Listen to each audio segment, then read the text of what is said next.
Good morning my dear friends, मैं आपका प्यारा मित्र CK यादव और आप देख रहे हैं law beams. My dear friends, अभी तक आप सब लोग लॉ ऑफ टोर्ट के विभिन्न प्रकार के डिफिनेशन और उसकी स्कोप और क्या क्या उसकी प्रायोरिटी होती है एज ए पनिशमेंट की, उन सबको आपने देखा। आज हम लोग स्टडी करेंगे कि लॉ ऑफ टोर्ट में कि जो डिफेमेशंस है, डिफेमेशंस मीन्स मानहानि, जो डिफेमेशंस है वह कहाँ कहाँ अलॉट की जाती है और उसकी क्राइटेरिया क्या क्या होती है, उसकी बेसिस क्या क्या होते हैं।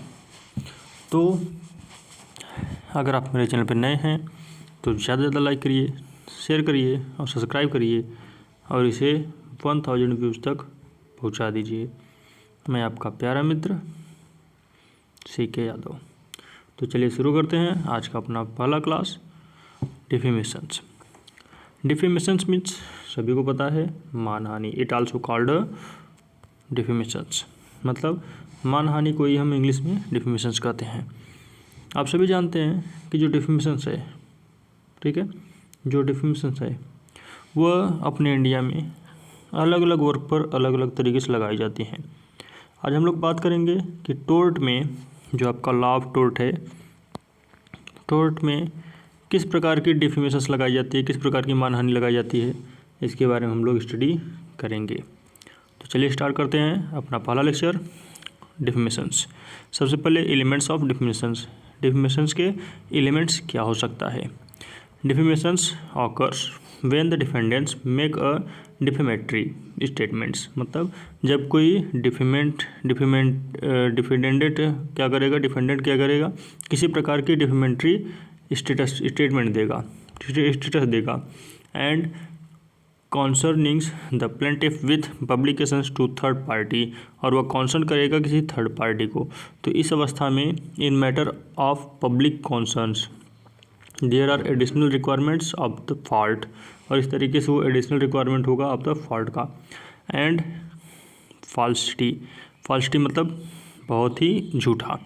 And damages only need to provens in certain types of slanders cases, otherwise damages are presumeds, मतलब आपको इस स्लैंडर केसेस या गंभीर केसेस में या तो फिर आपको डैमेजेज वाले में आपको मानहानि दिया जाता है या आपको मानहानि की अलॉट की जाती है। अब इसमें से कुछ ऐसे पोर्शंस हैं कि जो ये बताते हैं कि जो आपके डिफेमेशंस है वो कहाँ कहाँ पर कौन कौन से स्टेटमेंट में दी जाती है। तो सबसे पहला है स्लैंडर या defamatory statements. Defamatory statements means जो घनघोर अपराध हो, ठीक है, उन सभी जगह पर क्या होता है आपका ये डिफेमेशंस दिया जाता है। A statement that will adversely affected the plaintiffs reputations, मतलब जब कोई भी किसी भी प्लेंटिफ के रेपुटेशन को पूरी तरीके से एडवर्सिटी तरीके से क्या करे, इफेक्ट करे। And that statement must be either allegings factuals informations or statings an options that is likely to be, मतलब वह कुछ अन्य प्रकार से होना चाहिए, जैसे कि interpreted as having a factual basis, मतलब उसको इंटरप्ट करे, बाधित करे या परेशान करे मेनी थिंग्स पे, जैसे calling someone's means and nasty would not generally be considers a defamatory statements, मतलब जैसे किसी को कॉल करके परेशान करना, ये सभी क्या है, ये सभी सामान्यतः किसी प्रकार की कोई डिफेमेशंस नहीं है, ठीक है। क्वेश्चन नंबर डिफेमेशंस का सेकेंड पार्ट, लिबेबल। लिबेबल क्या होता है, लिबेबल मतलब होता है पब्लिकेशंस, मतलब आप लोग देखते हैं कि बहुत से लोग क्या करते हैं, एक ही पब्लिकेशंस के कई बुक्स चल जाते हैं या एक ही बुक्स कई पब्लिकेशंस में प्रकाशित होने लगते हैं। तो इस अवस्था में कौन सी डिफिनेशन बनती है, आप यहाँ देख सकते हैं, for publications to occur someone's other than the plaintiff, मतलब प्लेंटिफ के अतिरिक्त अगर और कोई भी किसी प्रकार का कोई उचित पब्लिकेशंस करता है। अ थर्ड पार्टी मतलब तीसरी पार्टी मस्ट हियर और रीड द डिफेमेटरी स्टेटमेंट्स, तो उसे अच्छे से डिफेमेटरी स्टेटमेंट को पढ़े रहना चाहिए। And intends is not a factors, publications can occurs through the defendants negligence, मतलब वह जो पब्लिकेशंस करता है तो वह पब्लिकेशंस स्टेटमेंट्स आपका डिफेंडर को डैमेज करने के लिए या नेग्लिजेंस करने के लिए नहीं होना चाहिए। और अगर आप कोई भी वर्क करते हो और उसका बस आपको काम ही है उसको हानि पहुंचाना, तो इस अवस्था में वो आपका लायबल बनता है किसी भी डिफिनेशन के लिए। तो देखिए, जो आपका लीगल पब्लिकेशन डिफिनेशन होता है वो दो प्रकार के होते हैं, मैटर्स ऑफ पब्लिकेशन कॉन्सर्न्स। इसमें क्या होता है बेटा, इसमें जैसे कि कोई भी व्यक्ति हो गया, ठीक है, डिफमेटरी स्टेटमेंट्स दे रहा है किसी पब्लिकेशन फिगर्स को एंड वो ऑफिशियल है, और इस अवस्था में वह क्या करे, प्राइवेट फिगर को रिगार्डिंग इवेंट्स करे, और उसके तहत वह पब्लिक कॉन्सर्न करने के बाद उसे प्राइवेट सिटीजन्स इन्वॉल्व करके उस पिक्चर को डीमोनेस्ट्रेशंस कर दे, ठीक है। तो in additions to the normals requirements for the defamations claim, तो वहाँ पर डिफेमेशन क्लेम किया जा सकता है matter of public concern haves, public concern को लेकर के। जैसे कि मान लीजिए एक विद्यार्थी है और बी भी एक विद्यार्थी है, ये लोग बीएड कर रहे हैं, और इस बीएड के दौरान आप लोग जानते हैं ना कि कुछ इन लोगों को एक वो करना पड़ता है, प्रैक्टिस के तौर पर एक अपनी शोध पुस्तक लिखनी पड़ती है।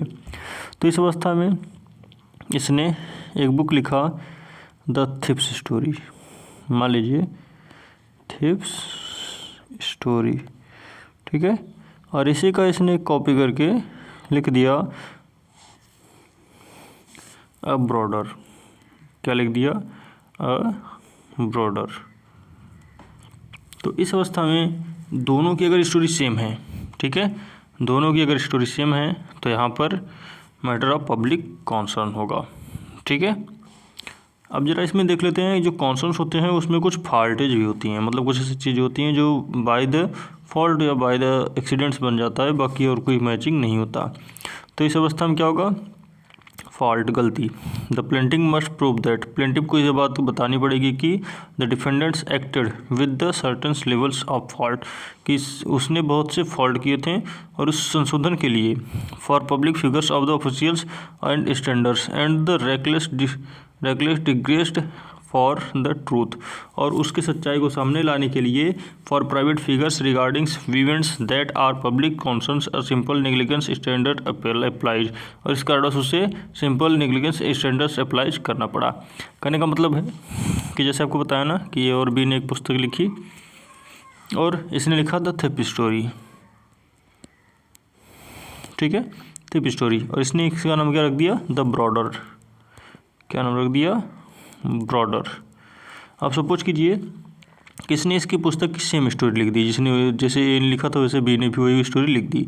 अब इस अवस्था में क्या होगा कि सपोज करिए कि दोनों का केस चला गया और बी ने कहा कि भाई देखिए जो ए ने बुक लिखा है उस बुक में काफ़ी ढेर सारे क्या थे, फॉल्ट थे, गलतियाँ थी, तो उस फॉल्ट को हमने सुधारने के लिए वो बुक लिखा।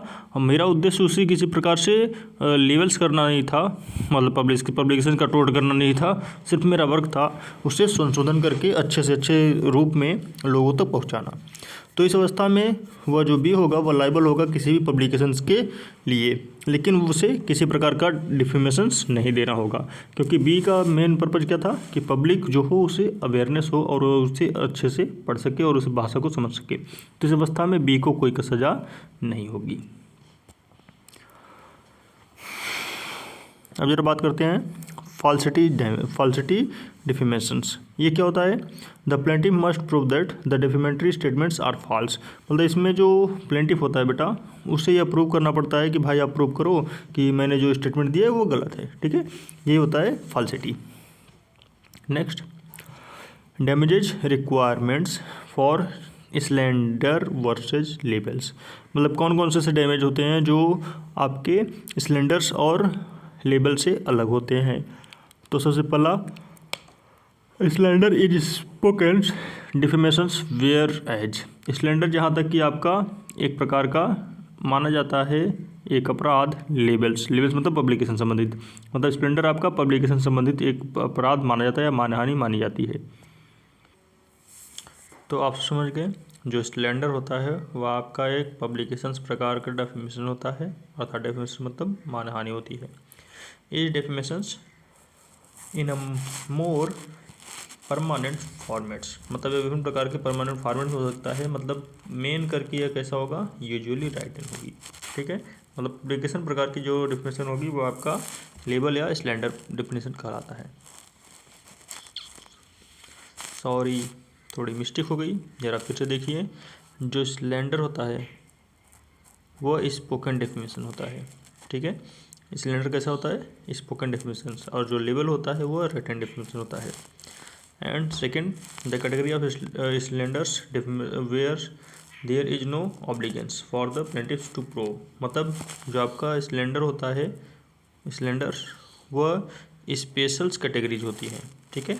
और जो आपके लेबल्स होते हैं वह प्लेंटिफ को प्रूव करने की कोई प्रकार की ज़रूरत नहीं होती। एंड डैमेजेज, और डैमेज की भी मांगने की कोई आवश्यकता नहीं पड़ती। अगला देखते हैं कि कौन कौन से ऐसे डिफेंसेस टू डिफेमेशंस होते हैं। सबसे पहला जो डिफेमेशंस होते हैं, डिफेंसेस मानहानि होती है, वो कौन कौन सी, there are 5 major defences to defamations. Defamations के मानहानि के कुछ 5 प्रकार के या 5 भाग होते हैं डिफेमेशन मानहानि के। पहला ट्रूथ, सबसे पहला ट्रूथ, इसमें क्या होता है, always a defence in matters of private concerns, मतलब वो किसी प्रकार के प्राइवेट कॉन्सर्न्स इसमें डिफेंसेस होते हैं। For matters of public concerns के मैटर्स के लिए the plaintiff has the burdens to prove falsities as an elements of the claims, उसे बर्डन को शुद्ध करना पड़ता है कि उस वह असत्यता को फैलाया है और ये एलिमेंट्स क्लेम की जा सकती है। कॉन्सेंट्स होनी चाहिए, कौन सी, a defence in all defamations matters, defence सभी प्रकार के मैटर्स में कॉन्सेंट्स दिखाता है। And in the defendants has permission to make a defamatory statements and the plaintiffs can not support a valid claim, मतलब जो आपके डिफेंडेंट हैं उन्हें परमिशन प्रोवाइड की जाती है किसी प्रकार से उस स्टेटमेंट को यह बताने के लिए कि जो प्लेंटिफ ने अपराध लगाया वह सही नहीं हो सकता। ह्यूमर में आपका यह देखा जाता है कि जो अमेंडमेंट की गई डिफेंसेस को लेकर के, और उसमें उसका बिहेवियर, व्यवहार, इन सब को प्रूव कर सकता है कि ऑडियंस होते हैं वह विश्वास करते हैं स्टेटमेंट के लिए कि वह जस्ट है या नहीं। एब्सोल्यूट प्रिविलेज क्या होता है, applies in very limited circumstances, कुछ प्रकार के लिमिटेड सर्कमस्टेंसेज में यह लगाया जाता है। इन जनरल, साधारण रूप में, absolutely privilege expends A persons from liabilities for potentially defamatory statements made, मतलब यह अलग प्रकार के डिफेमेशन मेड के लिए, लाइबिलिटी के लिए लगाई जाती है कि ताकि कोई व्यक्ति प्रिविलेज की तरफ से किसी प्रकार का एक्सपेंस ना करे। ड्यूरिंग सबसे पहले कहाँ लगाई जाती है, ड्यूरिंग जुडिशियल प्रोसीडिंग्स के तहत यह लगाई जाती है। बाय हाई गवर्नमेंट ऑफिशियल, या इसे हाई गवर्नमेंट के ऑफिशियल के द्वारा लगाया जाता है। By legislators during legislative debates, legislative debates के तहत भी यह लगाई जाती है। And the fourth, during politicals broadcast and the speech, मतलब पॉलिटिकल ब्रॉडकास्ट और स्पीच में भी यह अप्लाई की जाती है। इन बिटवीन स्पोसेस, और स्पोसेस में भी लगाई जाती है। तो आप सब देख सकते हैं कि जितने प्रकार के आपके डिफेमेशंस हैं वह मेजर करके एब्सोल्यूट प्रिविलेज में 4-5 प्रकार के आपके एब्सोल्यूट प्रिविलेज के तहत डिफेमेशंस लगाई जाती है। अगला है फिफ्थ, क्वालिफाइड प्रिविलेज। ये क्वालिफाइड प्रिविलेज क्या होता है, other types of communications are subject to what is called qualified privilege, मतलब विभिन्न प्रकार के जो अलग प्रकार का कम्युनिकेशन का क्वालिफाइड वर्क होता है वह क्वालिफाइड प्रिविलेज कहलाता है। जैसे कि meaning that the persons making the allegedly defamatory statements may have had some rights to make a statements, मतलब बहुत से व्यक्ति को यह डिफेमेटरी स्टेटमेंट्स होता है कि वह अपने अधिकार के तहत किसी प्रकार की स्टेटमेंट को बना सकते हैं। If a qualified privilege apply to a statements, it means that the persons using for defamations must prove यदि कोई भी व्यक्ति अपने आप के इस स्टेटमेंट को क्वालिफाइड करता है तो इस अवस्था में वह व्यक्ति स्विंग करेगा, शपथ लेगा फॉर द डिफेमेशंस को लेकर के, और यह सिद्ध करेगा कि the persons who made the defamatory statements acted intentionally, कि वह जो वर्क कर रहा है वह इंटेंशनली कर रहा है, उसका एक्टेड सिर्फ डिफेमेशन के लिए है, एंड रेकलेसली है, और किसी प्रकार के मेलिस एंड हेटर्ड से हटकर है। इसके अतिरिक्त ill will or statements depending on your state's law, और आपके स्टेट्स लॉ पर भी ये डिपेंड करेगा। Just some of the statements for which a qualified privilege apply are, मतलब जो क्वालिफाइड प्रिविलेज है वह निम्नलिखित चीज़ों पर अप्लाई की जाती है। सबसे पहला, statement made in governmentals reports of official proceedings के तहत, जो भी गवर्नमेंटल रिपोर्ट्स है उसके तहत। And second, statements made by lawyer governments officials, जो भी स्टेटमेंट्स आपके लोअर गवर्नमेंट्स के द्वारा, लोअर गवर्नमेंट ऑफिशियल के द्वारा, मेंबर्स के आपके टाउन और लोकल बोर्ड के द्वारा स्टार्ट किया जाएगा उसमें। And citizen testimonies during legislative proceeding, citizen testimony जो होता है वह प्रोसीजर लेजिस्लेटिव के तहत भी लगाई जाती है। And fourth, statement made in self defence, बहुत से स्टेटमेंट्स सेल्फ डिफेंस के लिए लगाया जाता है। And or to warn others about a harm or dangers, ताकि वो अपने आप को किसी दूसरे परिश्रम और कठिनाई से बचा सके। Certain types of statements made by the formers employers, and बहुत सी चीज़ें ऐसी होती हैं जो फॉर्मर एम्प्लॉयर्स के तहत बनाई जाती है, ताकि वो पोटेंशियल करे किसी भी एम्प्लॉयर्स को रिगार्डिंग टू द एम्प्लॉय के तहत। And sixth, published book for film review, मतलब किसी प्रकार के आप पब्लिक बुक पब्लिश करते हो या उसकी फिल्म रिव्यू करते हो, तो इसके तहत भी आपका कॉन्स्टिट्यूट फेयर्स क्रिटिसिज्म होता है, और इसके तहत आप डिफेमेशंस लगा सकते हैं। आज के लिए इतना ही। आप देख रहे थे लॉ बीम्स, मैं आपका प्यारा मित्र CK यादव। अगर आप मेरे चैनल पर नए हैं तो ज़्यादा से ज़्यादा लाइक करिए, शेयर करिए, सब्सक्राइब करिए, और इसे 1 मिलियन तक पहुंचा दीजिए। आप देख रहे थे CK यादव के साथ लॉ बीम्स। आप मुझे ऐसे ही प्रेम देते रहिए। आपको जिस टॉपिक पर विषय आपको वीडियो चाहिए तो आप कमेंट बॉक्स में कमेंट कर सकते हैं, मैं आपको उसी टॉपिक पर वीडियो बनाकर अपलोड कर दूंगा। आज के लिए इतना ही, टाटा बाय बाय।